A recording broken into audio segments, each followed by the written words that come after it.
Hello, my name is Dennis Drager, and I am the Research Director for Shaping Tomorrow. I recently had a client tell me that they didn't want me to talk about climate change because they couldn't do anything about it. And I understood what they meant. They didn't feel like they could solve the problem, so they didn't really want to address the problem at all. The problem is, of course, that climate change is going to be a very big part of our future. And if we are going to prepare for the future, then we have to prepare for ways to address climate change in our organizations in some manner or another. So let's take a very brief look at the future of climate change in this presentation after COP26. So first off, one of the reasons why we're doing this is because the United Nations has recently partnered with us to create this site, World Watch. So it's a new purpose-built participatory website to track emissions progress on a daily basis. So we invite you to join this free collaborative service to make your voice heard and to invite others to do so as well.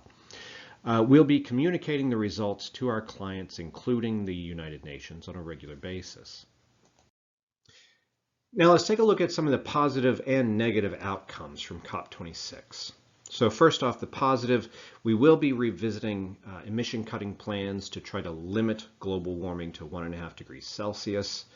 However, we still have some very big emission cuts still to be made to limit the warming to 1.5 degrees Celsius.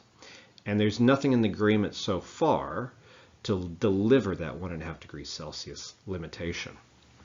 One of the positives as well is the first ever inclusion of a commitment to limit coal use.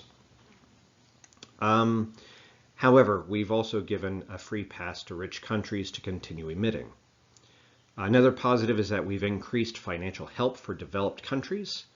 However, there's no guarantee that increased investment in poorer countries will be forthcoming. So there's a lot of evasive words and a lot of compromises going on at COP26. But this deal still is showing some progress. We're making slow progress, but the UN Secretary General says that it's time to go into emergency mode. And that could mean a refusal to compromise soon. So organizations need to be prepared to stop compromise. So one of our key forecasts that Shaping Tomorrow has automatically extracted, scientists have warned that keeping temperature rises to 1.5 degrees Celsius, beyond which the worst impacts of climate change will be felt, requires global emissions to be cut by 45% by 2030 and to zero overall by mid-century. Also, a new draft agreement at COP26 has stepped up calls on governments to urgently tackle climate change, but it softens commitments to reduce coal use and other fossil fuels. Okay, so first off, let's take a quick look at some of the financial pressure we're under here. So up to 13.16% of overall portfolio value is at risk, a value loss of $10.7 trillion from the impact of climate change. Climate change could wipe out 15% of Africa's global gross domestic product by 2030. Also, climate change could directly cost the world economy nearly $8 trillion by 2050 due to drought, flooding, crop failure, and damaging infrastructure.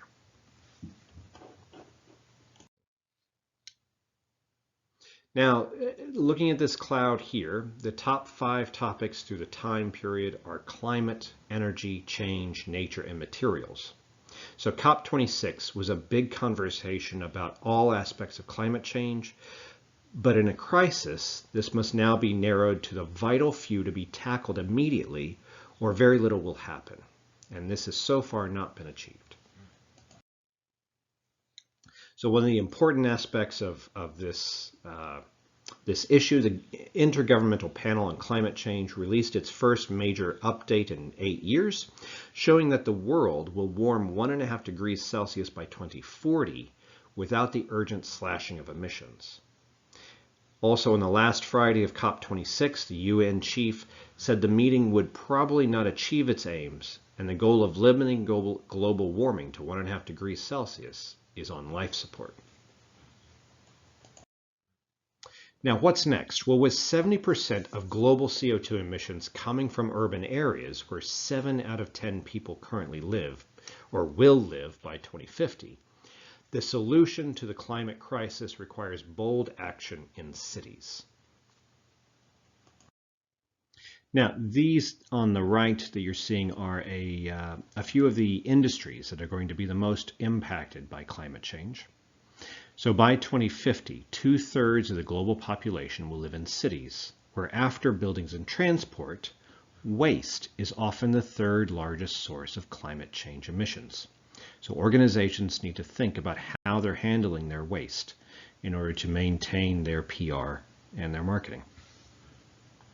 Very quickly. Also, this radar chart shows those emitters with a vested interest in no change and why the many lobbyists have been pushing for softer, longer time frame targets at COP26. So rather than focusing on everyone, we recommend exerting maximum pressure on the top emitters. Okay, so this slide shows us how many forecasts we have been getting across a 5-year period. And it's very interesting to see how climate change has increased in interest over the past 5 years, and especially obviously up to the lead up to COP26. A great deal of interest has happened this year, especially after COVID-19. So people are becoming more and more interested in climate change. Okay, now let's take a quick look at a SWOT. So first off, the strengths. Well, the transition to low carbon has become a defining force for business. And next is weaknesses. So areas of the world with weak health infrastructure that already struggle to provide adequate healthcare services will experience even greater strains on resources with climate change. An opportunity? Well, in a race to tackle climate change, dozens of the world's biggest economies have adopted targets for net zero emissions by 2050 and are cutting fossil fuels and boosting clean energies. So the opportunity there obviously being in the clean energy sector. Threats. Well, without a fundamental change in direction, climate change will be irreversible, inflicting disastrous effects on the planet and humanity well before the convention reaches its 60th anniversary. So we're all going to have to figure out how to address climate change for ourselves and our own organizations. Now let's end the presentation with some questions. So first off, clear plans and pathways need to be drawn. What does the future of climate finance look like, and how can it be accessed?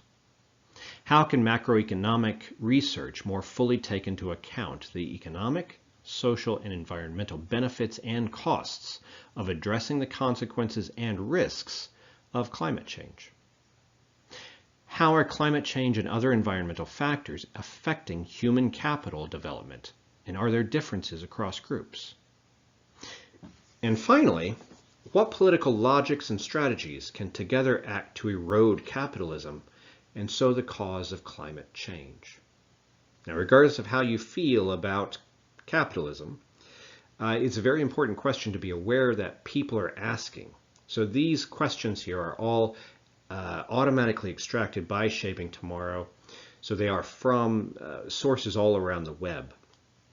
So it's very important for you to be aware that anti-capitalism is becoming a very big thing at the moment, due in large part to climate change. All right, now I've only covered a few of the slides from this presentation. All the slides should be posted below this video. And you can take a look through all the slides and get an idea of all a better idea about the future of climate change and begin to think about how your organization could address climate change and the effects of climate change. And begin to think about how climate change could affect not just you, but also your stakeholders. Also within those slides is this particular slide right here. So recently we held a participatory foresight webinar where more than 100 participants came and discussed through the webinar about the future of climate change. So we began the process by sending everyone this link And so you're more than welcome to click that link as well. You won't be able to take part in the conversation, but you can still provide some input through this survey that you'll see here. And so that will give you an opportunity not just to provide your insights, but also to see the results of our participatory process about the future of climate change. All right, well, that concludes our presentation today. Thank you very much for your time. You have a great weekend.